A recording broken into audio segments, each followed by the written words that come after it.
Update berita UFC yang semakin terarman-arman.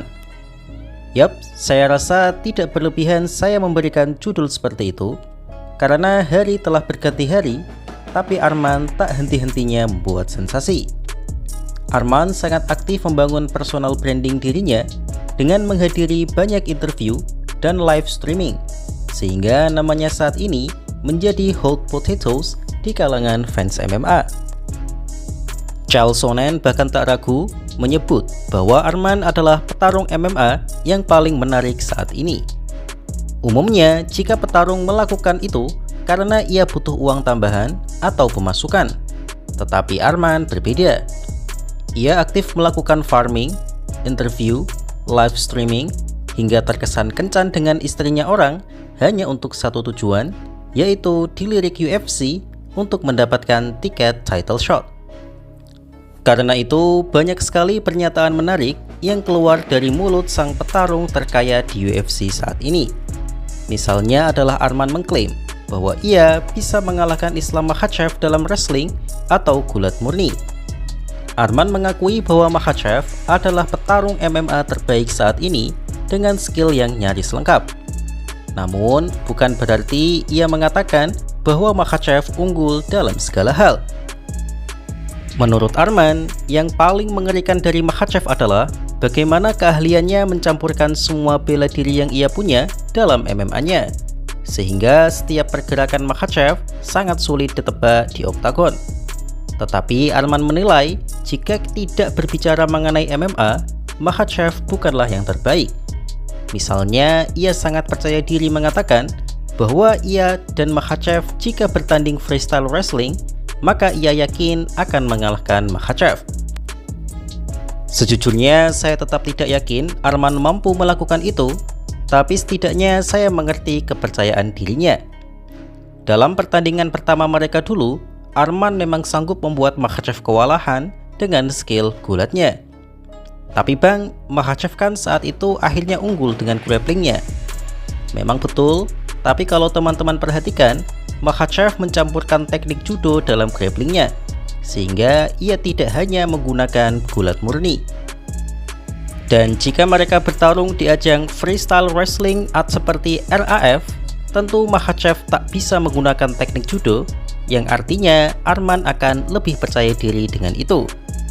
Jadi saya melihat kepercayaan diri Arman ini cukup beralasan dan bisa dimengerti. Apalagi ia semakin aktif mengikuti event RAF dan Hype FC yang murni di bela diri bawah, serta mulai mendapatkan fanbase besar di sana. For me, it's easy money. There is a levels in this game, you know. You think you could beat anyone when it's just wrestling? With wrestling, Yes.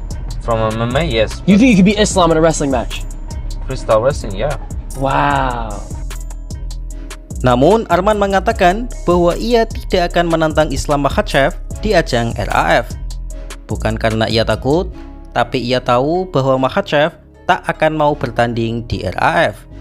Berarti Makhachev yang takut bang? Ya agak juga.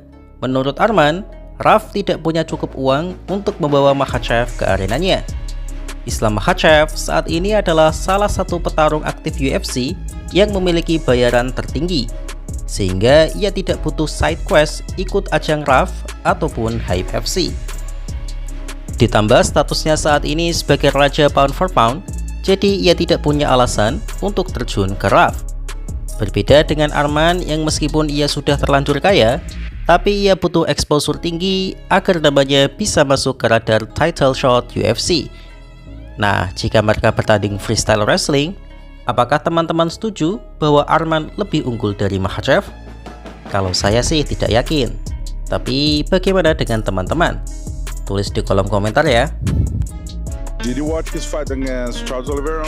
Yeah, I saw his fight. It was a close fight. Charles every round almost finished him, give him hard time. But before the fight, Arman promised everybody knockout Oliveira. I want to knock him out in the first round because Islam did in second round. I want to show everybody I'm in a different level. It's mean don't believe Arman what he say. Kabar dari Arman selanjutnya adalah komentarnya mengenai event UFC White House. Secara objektif, ia mengatakan bahwa UFC White House adalah event bagus dan fighter pengisi acaranya terutama co-main event dan main event memang sangat menjanjikan. Namun sayangnya ia tidak melihat Amerika Serikat akan berpesta di sana karena menurut Arman saat ini Amerika Serikat tidak memiliki fighter yang benar-benar bisa menjanjikan kemenangan di event itu selain Sean O'Malley yang akan bertanding melawan Zahabi.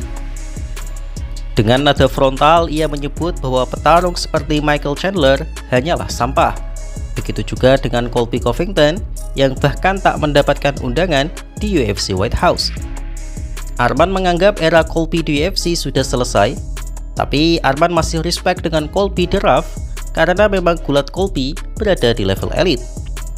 Ia juga tidak melihat Justin Gaethje akan menang nanti, dan secara objektif ia mengatakan bahwa Topuria amat sangat diunggulkan untuk menang. Namun secara entertainment, kartu ini sebenarnya sangat bagus, apalagi ada nama Alex Pereira di co-main event dan Ilia Topuria di main event. Hanya saja memang ekspektasi orang terhadap event ini sangat tinggi, mengingat yang diwacanakan sebelumnya akan ada banyak pertandingan sabuk yang diperebutkan. Rumor mengatakan 6, 7, hingga 8 title fights, dan ternyata yang tersaji hanya 2 title fights. Itu pun satu di antara keduanya adalah interim title. Jadi setuju dengan pernyataan Arman Tsarukyan? What do you think of the White House card? To be honest, the main event and co-main event so good. It's hard to pick like USA fighters right now because not a lot of superstars from US. John Jones is gone. Chandler, he's trash can. Colby, trash can. Sean O'Malley. Sean O'Malley, good. Who else? Kayla Harrison injured. Yeah, she's injured. It's just Gaethje. That's why they put Gaethje there. Co-main event is so good and main event is good. Just people was thinking like it's gonna be 6 title fights. Selanjutnya, Arman juga mengomentari tentang kerjasama Ilia Topuria dengan brand jam yang katanya pengucapannya adalah Richard Mille. Richard Mille katanya adalah salah satu merek jam ternama, mengingat saya juga tidak paham sama sekali soal urusan jam tangan. Menurut Arman, itu bagus untuk Topuria.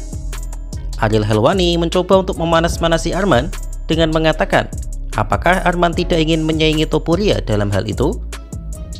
Arman menjawab, ya bisa saja, karena Richard Mille adalah brand yang bagus dan ia juga tahu siapa yang menjalankan bisnis itu. Namun bagi dirinya, lebih mudah untuk tinggal beli saja kalau ia mau, daripada dapat gratisan, tapi ia harus men-tag produk itu atau mempromosikannya di sosial medianya. Tapi ia tidak memungkiri bahwa brand itu memang bagus dan ia tidak menutup kemungkinan bahwa ia akan bekerja sama dengan brand itu nanti. Namun untuk saat ini, bagi Arman membelinya jauh lebih mudah dibandingkan menjadi brand ambasadornya. Ya sekali lagi, level kekayaan Arman Tsarukyan memang berada di level berbeda. Jangankan brandnya, orang yang menjalankan brand itu saja dia tahu.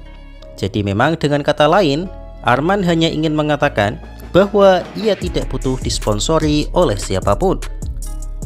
Ya kecuali ayahnya sendiri sih.